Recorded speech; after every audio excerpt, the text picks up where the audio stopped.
Pernah kebayang nggak sih, di satu hari yang paling berat, paling menentukan buat kita semua, ternyata ada sekelompok orang yang dapat perlindungan super istimewa?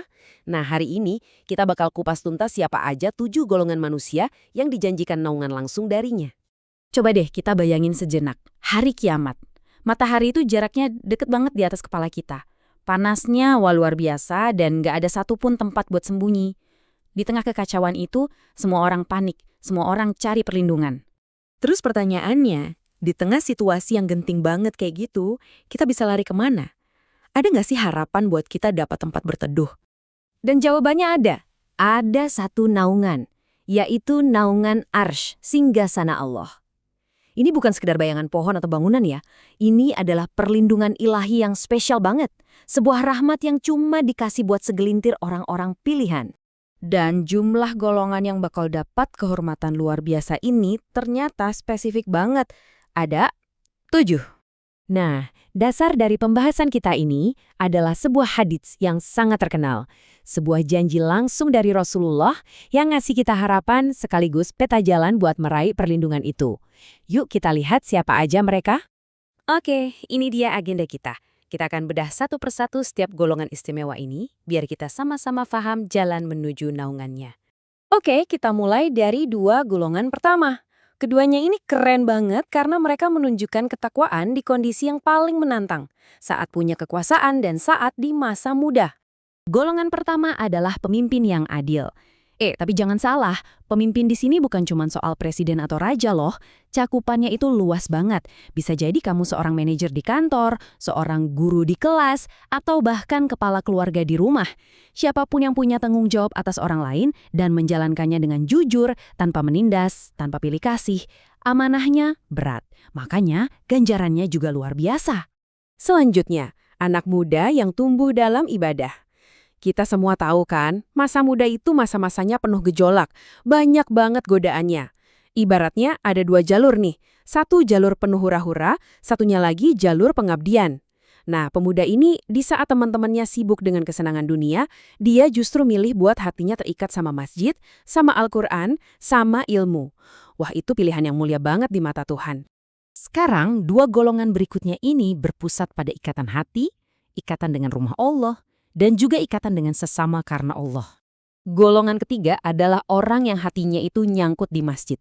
Ini bukan sekedar kewajiban, tapi ini soal cinta. Buat dia, masjid itu tempat paling nyaman, paling damai. Begitu selesai satu sholat, hatinya udah nggak sabar nungguin waktu sholat berikutnya. Masjid itu udah kayak rumah buat jiwanya. Dan yang keempat, 2 orang yang saling mencintai murni karena Allah. Persahabatan mereka itu tulus, bukan karena ada maunya, bukan karena urusan bisnis atau status, tapi murni karena iman. Mereka kumpul buat saling ngingetin dalam kebaikan, saling nguatin dalam ketaatan. Dan kalaupun mereka pisah, niatnya juga tetap karena Allah. Persahabatan mereka itu bernilai ibadah. Golongan kelima dan keenam ini punya satu kesamaan yang indah banget. Keduanya adalah amalan soleh yang dilakukannya jauh dari pandangan orang lain, diam-diam dan penuh rahasia. Golongan kelima adalah seorang laki-laki yang digoda untuk berbuat maksiat. Godaannya ini gak main-main loh, dari seorang wanita yang punya kedudukan tinggi dan cantik. 2 godaan dunia yang paling kuat. Tapi apa jawabannya? Sesungguhnya aku takut kepada Allah.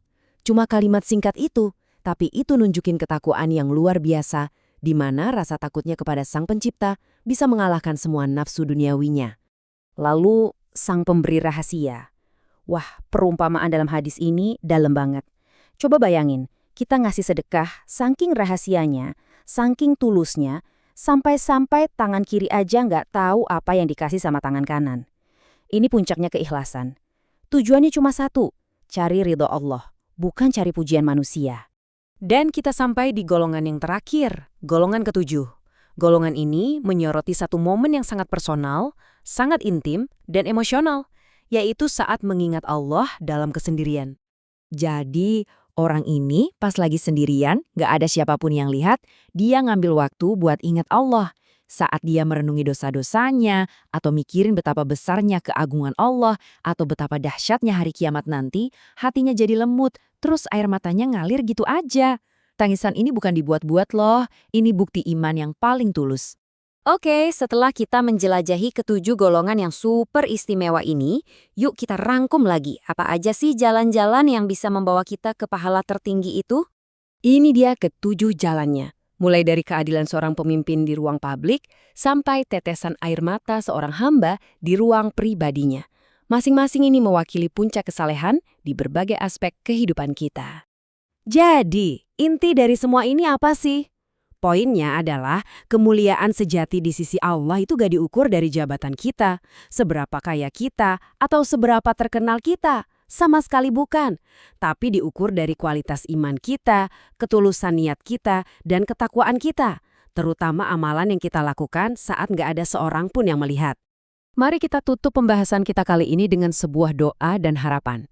Semoga Allah dengan rahmat-Nya memudahkan kita untuk bisa jadi bagian dari salah satu dari 7 golongan ini dan akhirnya menemukan perlindungan di bawah naungannya di hari di mana kita paling membutuhkannya. Amin ya robbal alamin.